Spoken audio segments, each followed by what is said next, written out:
nós convidamos a todos a que nos acompanhem numa prece, elevando os pensamentos ao Mestre Divino Jesus, abrindo nossos corações para a sua ação benéfica de nos guiar no meio deste mundo em transformação, para que possamos atingir o nosso progresso. Muito obrigado, Mestre, pela oportunidade de estarmos aqui. Obrigado pela presença dos teus mensageiros, que nos recebem sempre tão carinhosos, trabalhando incessantemente para o nosso bem. Dai-nos forças, Mestre, para que estejamos sempre receptivos às inspirações dos seus mensageiros, que os ensinamentos veiculados nessa casa de amor possam vir fundo em nossos corações, nos inspirando para a nossa própria transformação, nos inspirando para que cada dia sejamos melhores, aprendamos a amar e respeitar a todos, entender a todos como irmãos nossos, merecedores de todo o nosso carinho.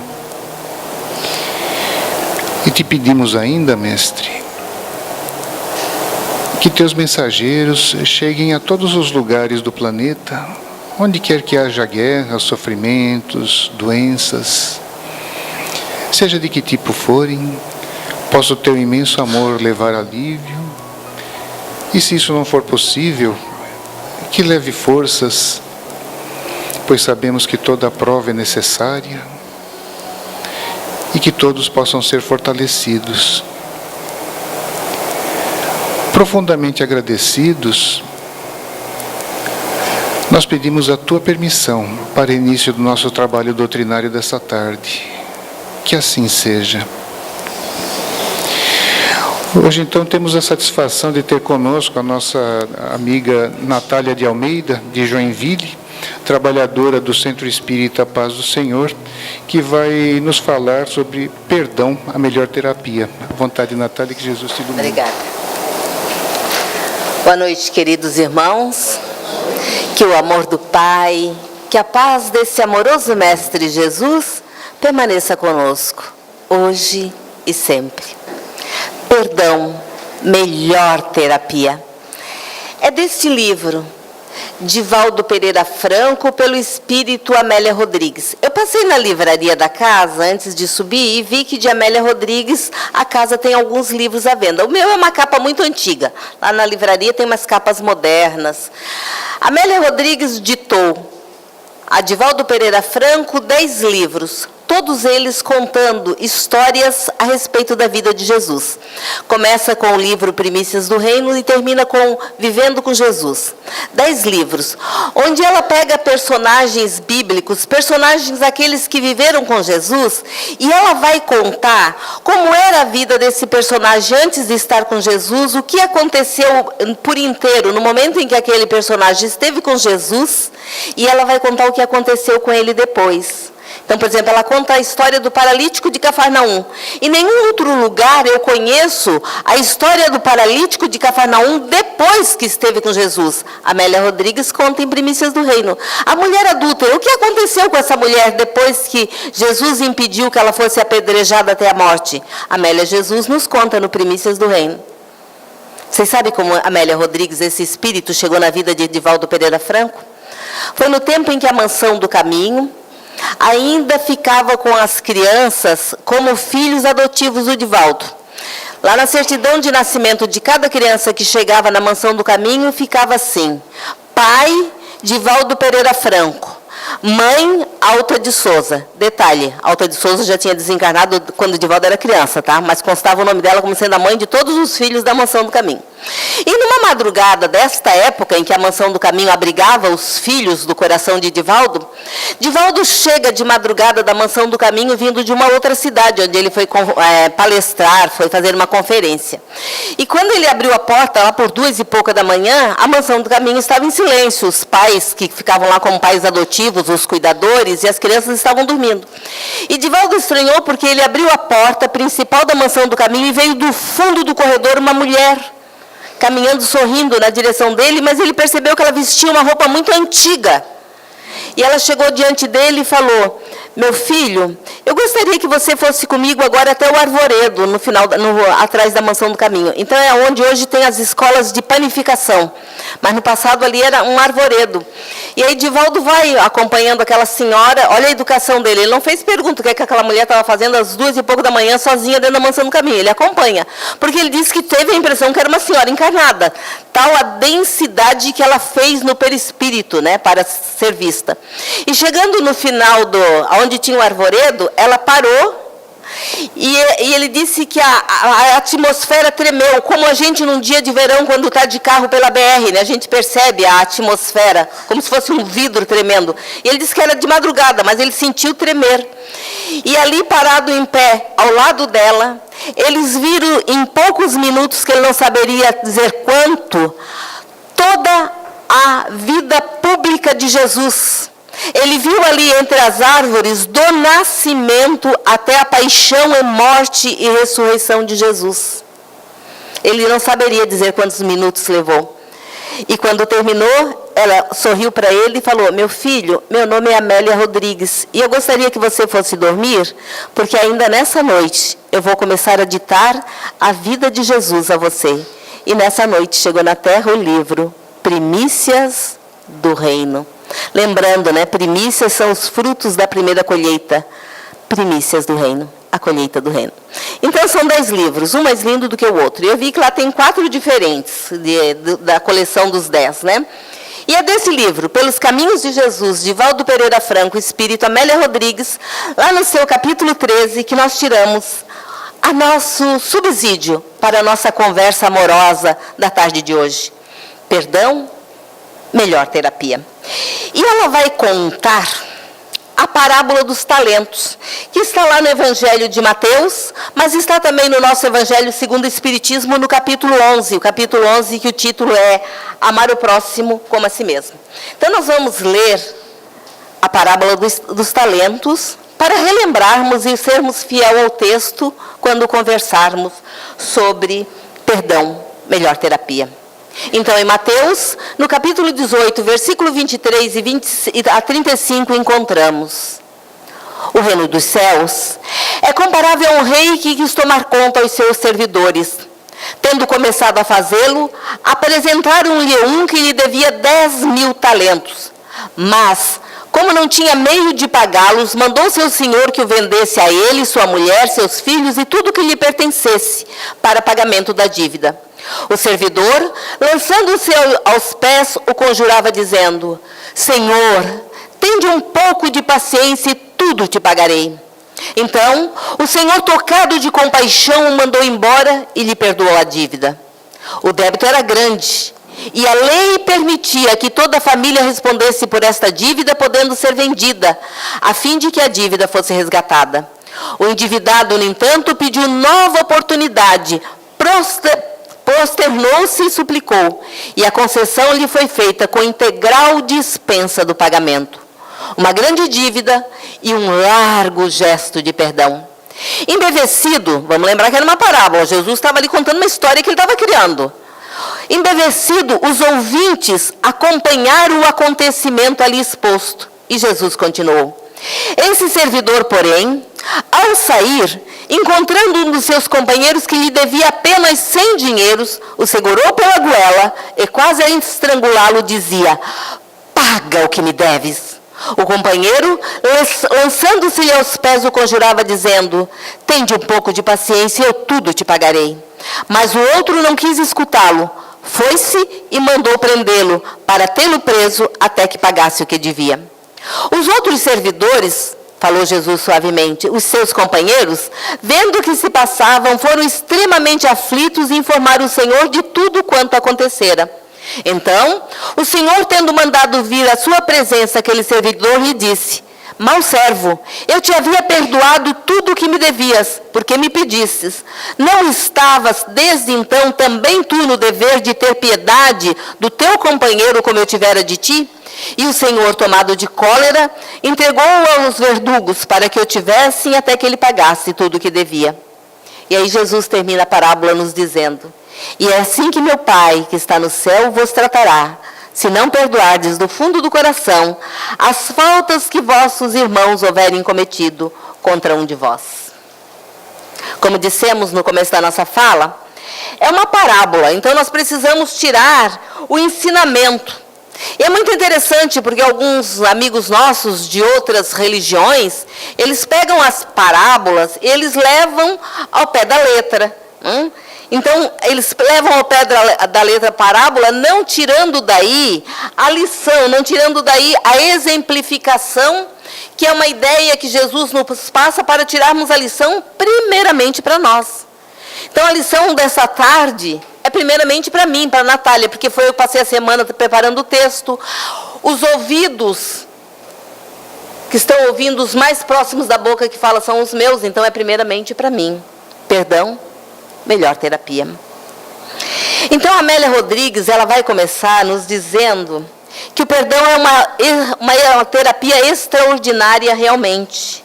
Porque o perdão vai curar as nossas ulcerações morais. Vinha conversando com a Roseni, nós chamamos ela de médium de transporte, porque ela traz o expositor. Vinha conversando com ela e dizendo que agora a física quântica já está falando que o perdão é o antídoto contra a depressão e os transtornos psicóticos. Olha só. Que era o antídoto para a depressão, nós até já sabíamos, mas é o antídoto para os transtornos psicóticos, quando eles não são de vidas passadas, para que a gente não venha desenvolvê-los agora, por conta de um problema aí com alguém, ou conosco mesmo. O ideal é nós exercitarmos o perdão ao outro e o auto-perdão. E já que nós estamos falando de perdão ao outro e auto-perdão, eu vou fazer uma pergunta. O que é mais difícil? Perdoar ao outro ou se perdoar? Ou o auto-perdão? Quem arrisca?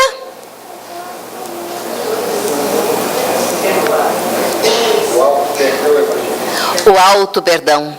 O ser humano adoece justamente porque temos ainda uma grande dificuldade de perdoarmos a nós mesmos quando nos damos conta dos nossos equívocos. O auto-perdão ainda é a causa de muitos dos nossos adoecimentos psíquicos. Então, essa é a primeira pergunta da noite de hoje. Já estamos exercitando esse aprendizado? Já estamos aí no caminho tentando aprender auto-perdão? Perdoarmos a nós mesmos e, consequentemente, já estamos desenvolvendo essa capacidade de perdoar o nosso irmão, de perdoarmos ao nosso próximo? Porque a parábola começa dizendo assim: o reino dos céus, Jesus está fazendo uma comparação. O reino dos céus é comparável a um rei que quis botar a contabilidade em dia do seu reino, que quis tomar contabilidade com cada um dos seus servidores. Esse rei da parábola nós poderíamos chamar de consciência. Esse rei da parábola nós poderíamos dizer que é a nossa consciência. Quantas vezes nós perdemos o sono, um dia ficamos acordados até mais tarde, ou acordamos no meio da noite e ficamos aí a contabilizar, a parar, a pensar a nossa consciência de alguma forma, ou nos acusando, ou nos convidando para o exercício do perdão.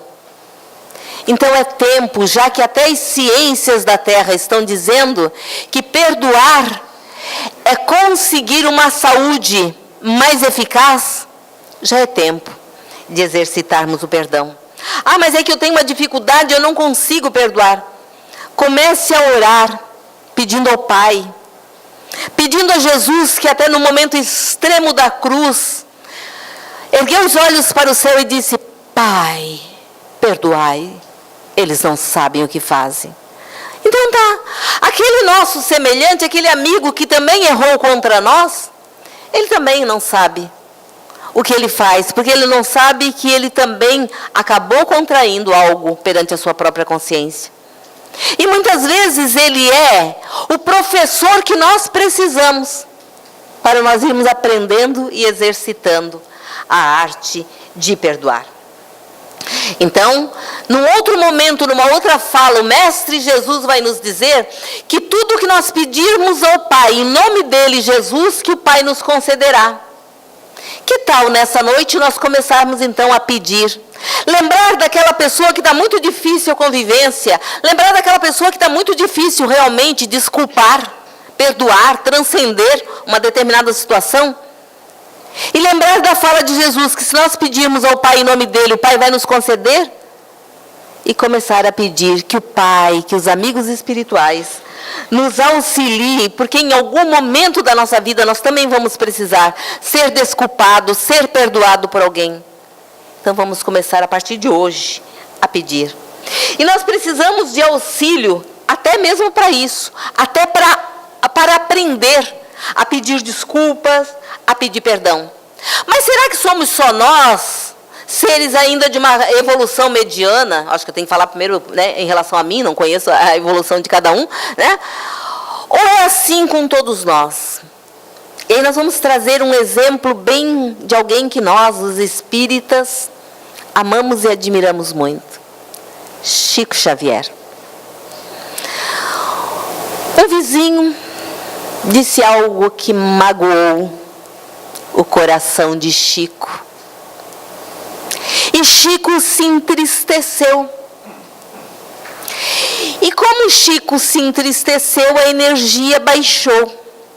E Emmanuel chegava à noite, se fazia visível para Chico Xavier e começava a ditar o livro que eles estavam trabalhando naquele momento. Chico com os ditados de Emmanuel. E começou a produção a cair, porque Chico não estava com o coração aberto. O amigo tinha magoado e Chico pegou, guardou. E num determinado, Emmanuel deixou passar uma noite, 2 noites, 3 noites, e Emmanuel assim: Chico, o que está acontecendo? Chico, eu percebo que a energia não está boa e nós não estamos conseguindo dar conta da tarefa a contento. E aí Chico disse: Emmanuel, você não está sabendo, né? Claro que Emmanuel sabia de tudo, né? Mas Emmanuel fazia de conta que não sabia, né?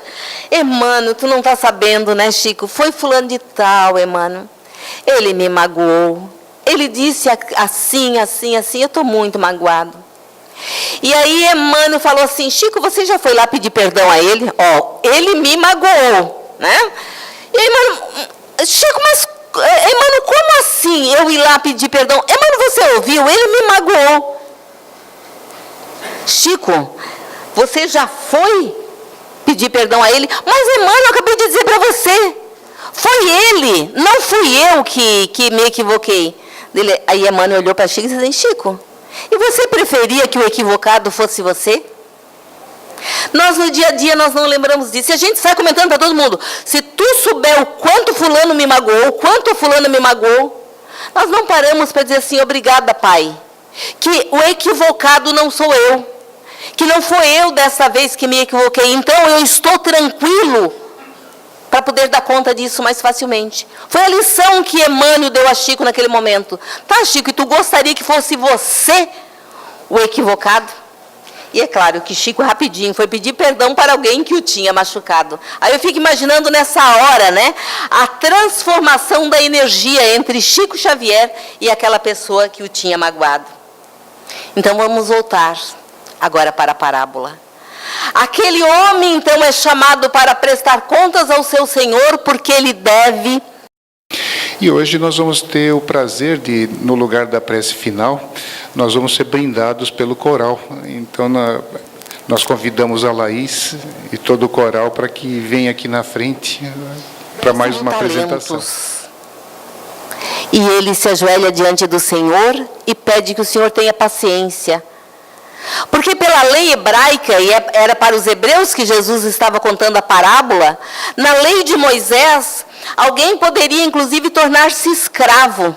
Dentro da tradição do povo hebreu, se um hebreu não tinha condição de pagar uma dívida, ele poderia se tornar escravo na casa do outro hebreu, onde ele era devedor, ele, inclusive toda a sua família, e até mesmo ser vendido, para que a dívida fosse paga. Então, Jesus está contando uma história para o povo hebreu, que sabia da lei de Moisés. Então, vamos lembrar Jesus contando a parábola de... Tocado de compaixão, o Senhor o mandou embora e lhe perdoou a dívida. Os espíritos dizem que na atualidade, nós, os encarnados na Terra, temos que ter muito cuidado por conta dos espíritos vampirizadores. Daqueles que estão no mundo espiritual e sabem que a Terra está na iminência da sua passagem para o mundo de expiações e de provas. Então, eles tudo estão fazendo para nos manter na retaguarda e não irmos com a Terra para o mundo de regeneração. Então, nós precisamos justamente estarmos mais atentos. Se o outro encarnado nos magoar, vamos tratar de diluir logo esta mágoa, esta dor, para nós não ficarmos ligados a esses espíritos desencarnados que estão aí querendo tomadas para colocarem os seus plugs e nos induzir às obsessões. Então, quando nós aprendemos a perdoar, nós estamos, antes de mais nada, fazendo a nossa saúde espiritual, consequentemente, a nossa saúde mental. Porque perdão ainda é o melhor das prevenções para as doenças da alma, da psique e também para as doenças do corpo. Demorou, né? Mas faz mais de 10 anos que a Organização Mundial de Saúde está dizendo isso. Primeiro começaram a falar das doenças do aparelho gastrointestinal, que era a falta de perdão o que causava as gastrites. A psicologia já diz isso há mais de um século, mas faz mais ou menos uns 10 anos que a medicina começou a dizer também. E agora eles estão dizendo que não é só o corpo, que a psique, que a alma, sofre com a falta de perdão. E na minha família eu vivi uma coisa parecida com isso. Uma familiar, uma pessoa de mais idade, ela se casou com um filho único, e filho único de mãe viúva. Portanto, ele ficou sem o pai quando ainda estava sendo gestado na barriga da mãe. Ela deu à luz, e aquele filho e aquela mãe viveram um para o outro. E quando ele se casou, essa mãe não gostou dessa nora, essa nora não gostou dessa sogra. É um caso inédito. Só tem este caso de sogra e nora que não se dão na face da terra. Mas a coisa entre elas foi de tal magnitude que elas chegavam a passar meses, anos, tendo que vir outros familiares para fazer a paz entre as duas. E foi assim. E o marido ficava numa situação muito delicada, né? Porque a mãe o criara sozinho. A esposa era quem ele devia fidelidade. E ele ficava entre as duas e ele acabava, é claro, ficando com a mãe e ficava de mal com a esposa. E um dia esta mulher, a sogra, depois de almoçar, passou mal, foi levada ao hospital, não estava doente nada. E chegando no hospital, dali poucas horas, ela desencarnou. Adivinha, a nora agora chorava, não, mas ela até que era tão querida, quanta coisa eu sei cozinhar, porque ela me ensinou. E começou um processo de martírio. Resultado, essa mulher que ainda não tinha 40 anos, daqui a pouco começou a ter palpitações, pressão alta, começou a ter problemas e foi parar num cardiologista. Viraram a mulher do avesso. E aí um segundo cardiologista descobriu que o coração dela estava aumentado. Uma mulher jovem e uma mulher até então saudável. O coração dela havia crescido. E aí o médico, não vendo uma causa física para aquilo, perguntou para ela como era a vida, pediu para ela contar algumas coisas. Olha que médico inteligente. E aí ela contou da morte da sogra e ao longo da vida que tinha vivido com a sogra, as turras, as brigas, meses sem se falarem dentro da mesma casa. E o médico ensinou algo que está muito mais parecido com umbanda do que propriamente com medicina. Ele falou: onde a senhora mora tem quintal? Ela assim, tem quintal, tem pomar. Ah, que bom, tem pomar, então você vai fazer o que eu vou ensinar num pomar. Numa noite dessas, você vai aproveitar quando a vizinhança já estiver recolhida, com as portas fechadas, quando a sua família também estiver lá na televisão, em algum lugar, para não ir perturbar você. Você vai ao fundo do quintal. Se você for católico e quiser levar um fósforo e uma velinha, até pode levar, diz o médico, mas não é necessário. Mas eu quero que você vá ao fundo do quintal. Olha que detalhe. Chame pela sua sogra. Não, mas ela já morreu. Ele assim, eu ouvi, essa foi a sua primeira parte da consulta, ele falou. Não, eu ouvi, ela morreu, ele falou. Mas ainda assim, eu quero que você vá lá e chame a sua sogra. É mesmo? É, você vai chamá-la. E nesta hora você vai ter uma conversa definitiva com ela. Nesta hora, você vai dizer a ela tudo que doeu. Mas você pode falar, o Senhor me garante, pode falar tudo. Em todos esses anos você diga o que doeu.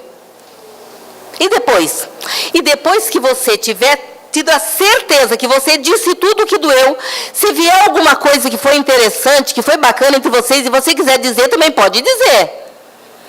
Ó, e aí eu vou fazer essa requisição para você fazer de novo um exame para a gente ver o tamanho do seu coração. Mas é só depois que você tiver essa conversa com ela, depois de tantos dias, ele disse quantos dias, você vai fazer um novo exame. E ela foi no fundo do quintal. Ela me conta isso de vez em quando. Eu já ouvi ela me contar isso mais 5, 6 vezes. E aí ela disse que foi. Já tinha anoitecido, ela olhou, a casa dos fundos era de uma família evangélica, então ela esperou eles fechar as janelas e irem dormir. Né? E aí ela foi para o fundo do quintal. E aí ela diz, né, na minha família eu sou a Nath. Ela dizia assim, Nath, eu gritava o nome dela. E foi muito interessante, à medida que eu fui gritando o nome dela e gritando as coisas que ela me fez, e fui chorando, gritando e chorando, dali a pouco eu não me dei conta que eu já estava chamando o nome dela, ainda era um pouco gritado, mas havia um carinho na minha voz. Eu fui me emocionando, ela disse. E chegou um momento que quando eu disse assim, ó, agora eu vou rezar pela senhora, eu já estava lembrando das coisas boas, do tricô que ela me ensinou, das receitas culinárias que ela me ensinou, os cuidados com bebês, quando os meus filhos foram nascendo, que ela me ensinou. E Nath, sabe que eu chorei muito mais quando eu lembrei das coisas boas do que na primeira parte, quando eu estava gritando com ela. Daí ela voltou para dentro de casa. É muito interessante, ela ficou várias horas no fundo da casa sem dizer para ninguém, e a família não percebeu a ausência dela, ou seja, havia espíritos tomando conta. E depois de passado algum tempo, conforme o médico sugeriu, ela foi fazer o exame, e adivinha? Saudável. O coração cheio de mágoa. Mágoa, já falamos na tribuna dessa casa, é uma água de má qualidade. É excesso de produção de linfa. Sistema linfático, nosso sistema de defesa do organismo. Mágoa, água de má qualidade. Quando nós temos uma dor emocional, nós produzimos linfa em excesso. E a linfa que devia nos proteger começa a nos prejudicar a saúde. A partir do momento que diminuiu a mágoa, o coração que estava inchado de linfa voltou ao tamanho normal, ao volume normal.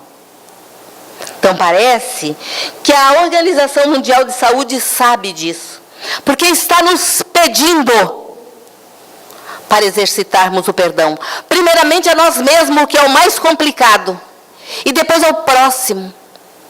Porque olha só, queridos irmãos, é tantas mulheres com adoecimento no aparelho genital por conta da falta de perdão, que criou-se o Outubro Rosa. Mas aí descobriu que são tantos homens com falta de auto-perdão, que aumentou a incidência de câncer de próstata e criamos o Novembro Azul. E é tanta gente não se amando e não se perdoando, escolhendo ou por indução hipnótica obsessiva, sendo levada às ideias de suicídio, que este ano criou-se o Setembro Amarelo. Como é doloroso, porque os espíritos dizem que a Terra está nessa iminência de se transformar em mundo de regeneração. E, no entanto, nunca estivemos tão adoecidos na emoção, nunca estivemos tão necessitados de socorro, de auxílio. Como nós estamos demorando para fazer a nossa caminhada. Como nós estamos demorando para desenvolver o perdão. Vamos lembrar no livro há 2000 anos, Lívia Lentulus, 26 anos o marido negou a fala para ela, achando que ela tinha cometido adultério. E durante 26 anos ela esteve ali, ao lado dele, cuidando de Públio Lentulus. Ela fez o nosso Emmanuel, o mentor espiritual de Chico Xavier, porque Públio Lentulus é uma das encarnações de Emmanuel. Nós podemos dizer que no silêncio de 26 anos perdoando, Lívia auxiliou na formatação do Emmanuel, mentor de Chico Xavier. Será que nós estamos ajudando na formatação de alguém da nossa família, da nossa casa, do nosso grupo de amigos? Perdão é a melhor terapia também para o nosso próximo e não apenas para nós mesmos. Então, voltando ainda à parábola, Jesus então nos diz: e apresentaram-lhe um que lhe devia 10.000 talentos. Nós somos, queridos irmãos, devedores de inúmeros talentos. Por isso nós estamos há milênios na roda da reencarnação. Reencarnamos, trazemos propósitos lindos, trazemos todo um grupo de amigos que reencarnam conosco para nos auxiliar. Outros amigos ficam no mundo espiritual para nos estimular, para nos intuir. E aí nós falhamos por conta de o nosso orgulho ser muito mais exacerbado do que o nosso auto-amor. E nós estamos nisso que os indianos chamam de roda de Sansara. Reencarnamos, desencarnamos, sofremos e pedimos misericórdia de uma nova encarnação para esquecer a dor. E reencarnamos e nos equivocamos. Aí fica a pergunta: mas até quando? Até quando? No viés científico, eu estudo vidas passadas há muitos anos para pacientes portadores de fobias graves. E aí vamos vendo quantas fobias graves por conta da falta de perdão e da falta de auto-perdão. Padres, pastores, que vão à terapia com seus obsessores do lado. Por quê? Porque ainda não aprenderam, principalmente o auto-perdão, ainda não aprenderam. Por orgulho ou por uma ignorância no sentido de não saber, ainda não aprenderam a perdoar. Então Amélia Rodrigues vai nos dizer que aquele homem que foi perdoado na dívida de 10.000 talentos, aquele outro só lhe devia 100, e ele pega pela goela, manda prender. Então Amélia Rodrigues vai nos dizendo que a dívida muitas vezes é muito pequena, mas a nossa ganância moral, ela vai dizendo que é muito grande. O que me faz lembrar, há mais ou menos uns 20 anos, nos Estados Unidos, uma família cujo patriarca o chefe dessa família morava numa outra cidade. Ele passava a semana numa outra cidade e só voltava para o convívio da família nos finais de semana. E de repente, no meio da semana, a casa não é aberta pela manhã. Passa um dia, passa 2. E os vizinhos começaram a perceber um odor. E é chamada a polícia e encontra a família, quando o marido, o esposo, estava lá na região onde trabalhava, a família é encontrada morta na sala de TV. Todos vestidos como se fossem sair para um passeio, todos sentados, mortos. Primeiro suspeitou-se de um ladrão, nada foi levado. Suspeitou-se disso, daquilo, até que suspeitou-se também do marido. E a polícia foi até a cidade onde ele trabalhava. E ao chegar lá foi dito que ele não era visto há X dias. E foram encontrados vários vestígios de que ele havia se matado numa região daquela cidade onde ele trabalhava, uma região mais rural onde ele trabalhava. Então agora, esse homem tinha se matado de alguma forma que não foi possível recuperar o corpo. Não vamos entrar nos detalhes aqui, mas para a polícia ficou 90% de certeza de que ele havia se matado e ninguém sabia se tinha sido ele autor dos homicídios ou não. Então foi uma investigação a cargo do FBI que demorou muito tempo. E os anos se passaram. Se passaram quase 20 anos. E há poucos anos, um jovem, recém-nomeado ao FBI americano, resolveu abrir arquivos antigos para ver aqueles casos que se tornam famosos na história do FBI por nunca terem sido solucionados. E por algum motivo que não sabemos entender, né, aquele jovem investigador do FBI, ele se depara justamente com aquele arquivo. Uma família encontrada pelos vizinhos e pela polícia, toda vestida para um passeio, todos mortos, sentados como numa sala de visita, na sala de TV da casa. O pai também some e fica a ideia de suicídio, mas o corpo não é encontrado, mas foi encontrado sangue dele, vestígios dele na cidade onde ele trabalhava. E esse jovem investigador resolve trazer à tona essa história. Olha o que ele faz. Ele começa a imaginar que seja lá quem fosse, de alguma forma devia naquele quase 20 anos ter sofrido remorso. Ó, remorso.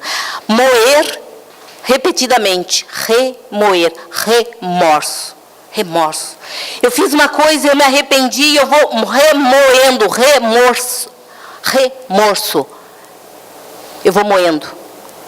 Então, a partir desta ideia, o investigador resolve pegar todas as fotos que o FBI tinha encontrado na casa, os arquivos, as fotos de família. Ele resolve pegar a foto do pai, do chefe dessa família, levar para o laboratório e pedir que os analistas, sob a supervisão dele, fizessem uma máscara. Como seria o rosto deste homem, passado quase 20 anos, porém, porque só fazer um rosto 20 anos envelhecido era fácil. Ele queria algo mais.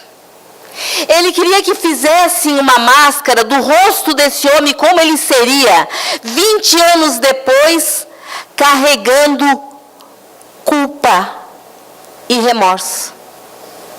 E os cientistas do FBI fizeram esta máscara, este rosto artificial, de como seria aquele chefe de família 20 anos depois, se ele tivesse sido o responsável pelas mortes, e tivesse carregado culpa e remorso.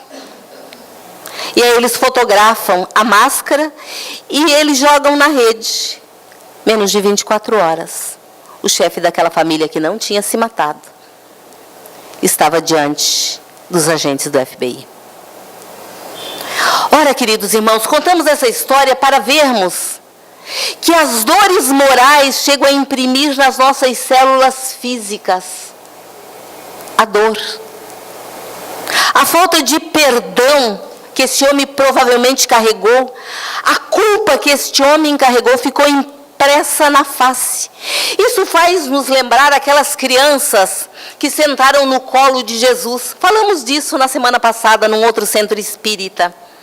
Agora eu não vou lembrar o nome de um deles, de um daqueles jovens que na infância sentaram no colo de Jesus e Simão Pedro tentou tirá-los e Jesus disse: deixai vir as minhas criancinhas e não vos empeceis, pois que o reino dos céus é para elas. Jesus não está dizendo que o reino dos céus é para as crianças, é para todos nós que nos assemelharmos à pureza, né, de uma criança. Amélia Rodrigues vai nos contar num dos seus livros que um daqueles meninos que sentou no colo de Jesus e teve a sua cabeça acariciada pelas mãos de Jesus, ao longo das encarnações ele vem reencarnando e trabalhando no bem, e não importa com que idade ele desencarna sempre com o rosto jovem, por 2 motivos. O primeiro é o toque de Jesus na sua cabeça lá há 2000 anos na Galileia. E depois, porque desde aquele toque amoroso na cabeça, ele só reencarna trabalhando no bem. Isso imprimiu ao seu rosto, nos conta Amélia Rodrigues, uma juventude eterna. Então parece que o cientista do FBI, de alguma forma, sabia disso. Porque menos de 24 horas, passado quase 20 anos, ele tinha agora diante dele aquele que matara toda a sua família. Qual foi a isca? Culpa e remorso, impresso na face daquele que dolorosamente se equivocara. Então, os espíritos obsessores, eles também sabem que culpa e remorso mexem conosco, e é o gancho que eles usam para nos prender. Então, quando nós aprendemos perdão, nós vamos, inclusive, nos desligando, nos conectando daqueles que no mundo espiritual não querem o nosso progresso, não querem a nossa paz, não querem a nossa alegria de viver. E aí vamos lembrar de um livro, o livro Sexo e Destino, que é da série Nosso Lar. São 16 livros, começa com Nosso Lar, termina com o livro E a Vida Continua, e o 13º livro é o livro Sexo e Destino. Quem não leu, peça emprestado na biblioteca dessa casa. Ou então compre na livraria, né? Tem que pagar a luz, a água, né? Então tá. Sexo e Destino. Porque não precisa ler na ordem. Primeiro o Nosso Lar, depois Missionários da Luz. Não. Sexo e Destino vai contar a saga de Cláudio, que cria Marita e apaixona-se por Marita, a ponto de ser o responsável pelo desencarne dela, agora Marita. Sexo e Destino. E aí só no livro, porque eu não vou contar, né? É que você vai ver o que ficou impresso no perispírito daquele ser, agora Cláudio, para que ele olhasse para Marita e não conseguisse ver ali. Olhar e sem conseguir ver que ali estava uma filha. E tudo que, por conta dos obsessores, acabou acontecendo àquela família. Então, essas histórias trazidas do mundo espiritual é para nos acordarmos para essa necessidade urgente de reconciliarmos-nos conosco mesmo e com o nosso próximo. Reconcilia-te com teu adversário enquanto estás com ele a caminho, enquanto nós estamos juntos na reencarnação. Porque depois, se um desencarna e o outro fica na terra, pode ser mais difícil. Porque o que desencarna agora desenfechado do corpo físico, ele pode querer virar obsessor. Então, reconciliemos-nos enquanto estamos na terra. Se já está difícil aqui, imagina depois, um de cada lado. Então, parece-me que Simão Pedro sabia disso. Simão Pedro, aquele que amava o Mestre. Amava tanto o Mestre que depois da última ceia, quando Jesus resolve ir orar, levando com ele Simão, Pedro, Tiago e João, e já estava combinado para aquela noite que Judas, o apóstolo equivocado, o apóstolo caído, como somos a maioria de nós, já estava combinado com o Sinédrio que ele iria com os esbirros do templo, com os soldados do templo, para dar o beijo, para que eles identificassem qual era Jesus e o prendesse. A história nos conta que junto com Judas e com os soldados do templo responsáveis pela prisão de Jesus, foi também um homem de nome Malco. Quem era Malco? Malco era uma espécie de intendente da casa de Caifás, uma espécie de mordomo. Fazia os trabalhos sujos na calada da noite a mando de Caifás. Vamos lembrar do livro Amanhecer de uma Nova Era? Livro recente, né? Do ano de 2002, por Divaldo Pereira Franco. Manuel Filomeno de Miranda, o espírito que ditou. E no livro nós vamos saber que agora recentemente, o livro é de 2002, que agora recentemente é que finalmente Caifás, o espírito Caifás foi resgatado nas furnas da terra. Aonde? No Brasil. Caifás estava há 2000 anos escondido e foi preciso vir à terra o espírito São Francisco de Assis e a mãe de Caifás, a mãe dele de há 2000 anos, para convencê-lo a ir para o mundo espiritual para tratar-se. Muito bem. Malco era o manda-chuva, era o esbirro, era o faz-tudo de Caifás. E ele vai para ter certeza de que o homem que Judas iria entregar era de fato o Messias, era Jesus. Então ele vai amando de Caifás. Ele era odiado, Malco, pelas pessoas, porque ele fazia muitas barbaridades em nome de Caifás. E aí nós conhecemos a história. Quando Judas chega, vai dar um beijo em Jesus, que era o combinado para que eles prendessem o homem certo. E Jesus entrega-se passivamente, mas o mesmo não aconteceu com Simão Pedro, que era esquentado. Quantas vezes, nos momentos que nós nos esquentamos, depois a gente chora de arrependimento durante tanto tempo, né? Simão Pedro puxa a bainha e corta.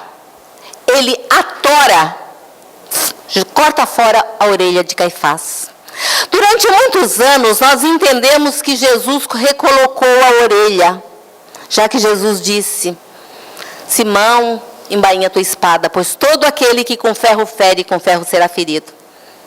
Como nós vamos todo ano estudar no mês de outubro com Divaldo, já contamos aqui que desde 2012 nós fazemos um curso todos os anos no mês de outubro com Divaldo, nós descobrimos a história. Jesus colocou o dedo e com isso Jesus estancou o sangramento, porque do contrário Malco morreria de hemorragia. Jesus não recolocou a orelha. Mas tinha um detalhe. Na Palestina de há 2000 anos, o escravo que fugia dos seus deveres tinha a orelha decepada pelo seu senhor. Então, aonde ele ia já se sabia, é alguém que está em fuga dos seus deveres. É alguém que fracassou no cumprimento dos seus deveres. A partir dali, Malco agora tinha uma sina que era de escravo fujão.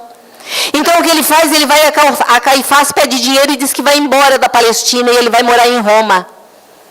E aí os anos passam, não se sabe mais de Malco. Aí nós vamos lá no livro Paulo Estevão, vamos lembrar que no final da vida Simão Pedro se transfere com a família para Roma. E num determinado dia em que ele estava pregando nas catacumbas, os soldados de Nero, os soldados de Tigelino, prendem Simão Pedro e todos aqueles que estavam com ele nas catacumbas. A essas alturas já tinham se passado vários anos e Malco vivia vagabundeando pela Roma da antiguidade. E nesse momento em que vem aquele magote de soldado levando aqueles cristãos amarrados, Malco reconhece Simão Pedro, mesmo já tendo passado tanto tempo. Pedro agora franzino, envelhecido, e Malco começa a gritar que finalmente vão te pegar, que finalmente vão te matar. Só que Simão Pedro, nós sabemos, já era um homem novo, né? E Simão Pedro então vai e ajoelha-se diante de Malco e pede-lhe perdão. O que é que os soldados romanos entenderam? Eles sabiam que Simão Pedro era chamado chefe dos novos cristãos. Entre eles, os soldados disseram assim: se esse que é o chefe está ajoelhado diante desse, então esse aí é maior do que esse. Vamos matar os dois. Como Malco não perdoou e ele tinha uma orelha arrancada, naquele entardecer, 2 cruzes foram fincadas. Uma para Malco, que a história não registrou, e outra de cabeça para baixo para Simão Pedro, porque ele disse que não era digno de morrer conforme morreu o seu mestre e pediu para ser crucificado de cabeça para baixo. Então, para você não ser crucificado, comece a perdoar, tá? Tá? Então, vamos começar a perdoar para não dar uma de Malco, né? Porque Simão Pedro ajoelhou-se diante de Malco e pediu perdão, enquanto Malco, possesso, gritava. E os soldados entenderam. Ele é o chefe, está gritando com esse. Porque ele é o chefe, ele é maior do que o que está ajoelhado diante dele. E naquele entardecer, os dois desencarnaram. Por falta de perdão para Malco, que poderia ficar um pouco mais na Terra trabalhando para a sua evolução. Então nós andamos por aí com esta fala de espíritas, com esta fala de novos cristãos, e o outro, como não consegue ver a nossa psique, como não consegue ver o nosso mundo íntimo, não sabe de nós.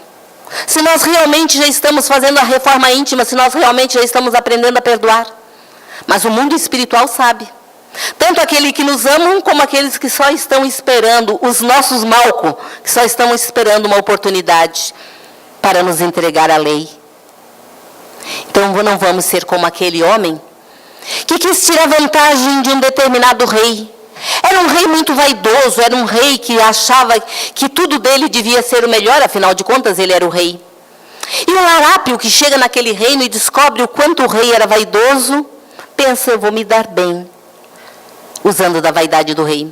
E ele vai ao palácio e diz, Senhor, eu faço roupas mágicas, roupas toda de ouro, toda de prata, roupas toda rebordada com joias, mas só consegue ver as roupas que eu faço os homens honestos. E o rei falou, mas eu quero uma roupa. Ele era vaidoso, eu quero uma roupa dessa toda de ouro. Ah, sim, mas eu não disse, o senhor tem que me dar todo o material, mas eu vou mandar arcas e arcas para uma das salas do palácio onde você vai fazer a roupa para mim. E aí começa a chegar diariamente baús de ouro, baús de prata, baús de pedras preciosas. E todos os dias o rei pergunta, e quando a minha roupa vai ficar pronta? Calma, dizia o larápio, que a essas alturas já tinha mandado para a sua região todo o tesouro que era para fazer a roupa do rei. E chegou o dia em que o rei veio com seus ministros para ele fazer a prova da sua roupa. E aí o costureiro disse, olha, lembre-se, rei, só os homens honestos conseguem ver a roupa mágica de pedras e metais preciosos. E o rei olha para aquela mesa vazia e diz, que lindo, que obra de arte. Consequentemente, os ministros que não queriam passar por desonestos, mas majestade é magnífico, o senhor ficará lindo nessa roupa. E aí o rei então fica de calçolão, e o costureiro finge que está colocando toda aquela roupa no rei. E agora então toca os clarins, porque o rei sairá do palácio para desfilar com a sua roupa de ouro e pedrarias pelas praças da cidade. E o povo que já estava sabendo que quem não visse a roupa é porque era desonesto, aclamava o rei, dizia como o rei estava lindo. Mas esqueceram de deixar em casa as crianças. E uma criança olha e diz para outra, olha só, o rei está nu. E aí pronto, virou um coro, né? O rei está nu.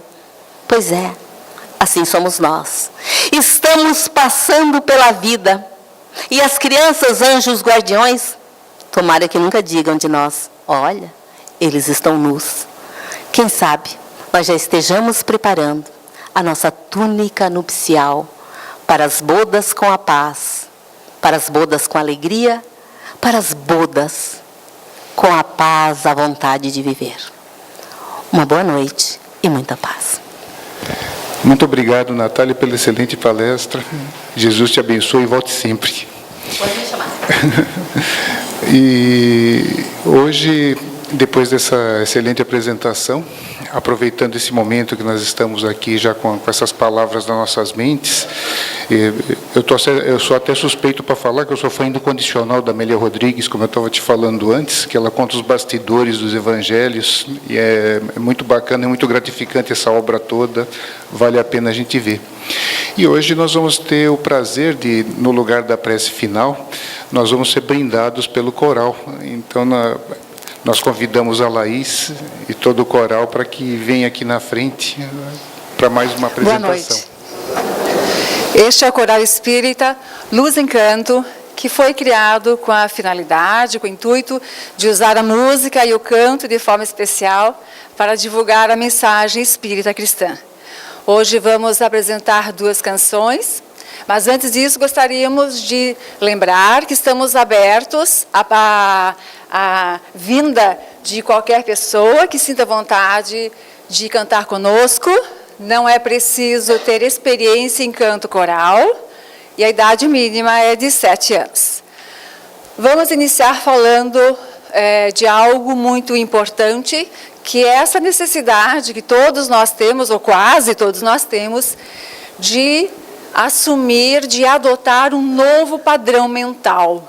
Um padrão mental mais saudável, mais confiante, mais amoroso.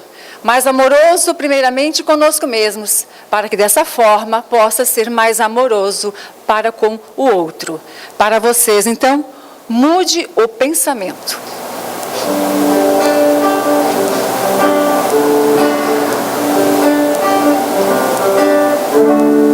Tente começar com um sorriso, dizendo bom dia, dizendo olá.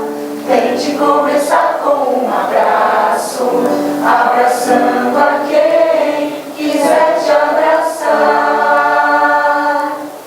E não desista, não desista. Todo dia é dia de tentar mudar.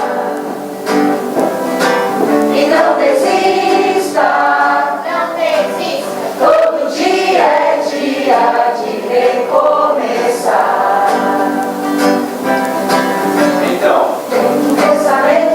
Troque de atitude, seja uma pessoa melhor. Mude o pensamento, troque de atitude, seja uma pessoa melhor. E não desista, não desista. Todo dia é dia de tentar mudar.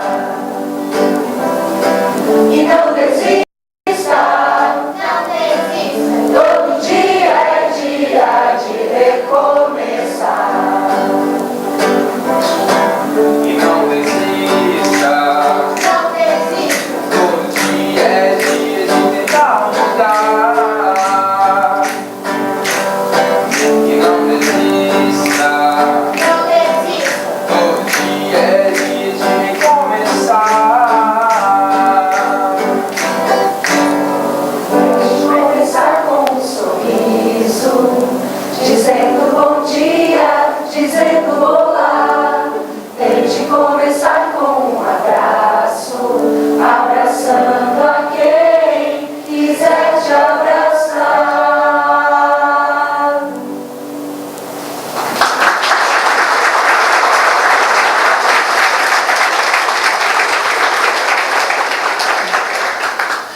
Nossa segunda e última canção é um lembrete muito simples.